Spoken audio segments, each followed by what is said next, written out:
are people now saying, hey, I don't know if I want this job, especially if you're a guy like Mike Hazen, who's built a great team in Arizona, even though he's from Massachusetts. You guys are talking the micro.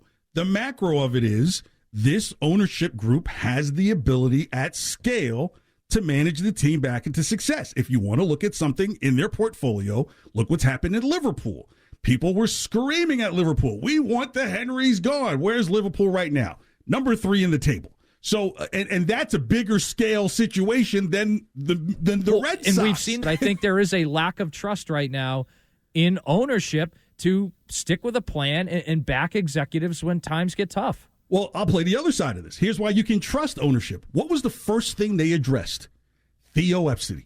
Right? So imagine you could probably make the argument you'd have less trust in them if it gets to the point where you find out that they never even asked him or put it in front of him. Then you would think, okay, as a fan, why are you not going to go get the person who pretty much created the DNA for the winning attitude and championships that were here? Why would you not? So by putting it in front of him and knowing that Theo was going to say no, they are letting you know that we're putting the best effort forward to try and change this. I just think that Chaim Bloom was a guy who was used to looking at Tampa-priced menus and then trying to apply that to the same food paid for in the Seaport.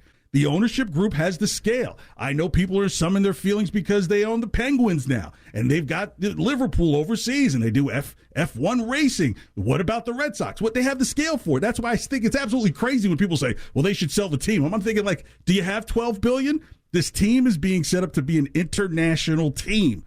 That's what I think is happening. The report just came out that Ohtani cleaned out his locker. Peter Gammons tweeted yesterday that Boston is a favorable destination for Ohtani because of his relationship with New Balance. Yeah, JP in the car. Thanks for calling KJ and Lyons. You're on the air. I just heard one of you guys mention that the Henry Group, so to speak, got Liverpool to third in the table. I don't think Red Sox Nation cares about that. But it's their money. That's my point. Unless you have about $12 billion. JP. I totally get you don't get it as you care less as a fan, but it's their money, right? If you're going to use your specific money to do these things, then clear. Okay, or get a group together to put together $12 billion. I don't think it's a good business strategy. I don't think it's a good business strategy. When they were singularly focused, they had this town around their finger, and there was pent-up demand for tickets.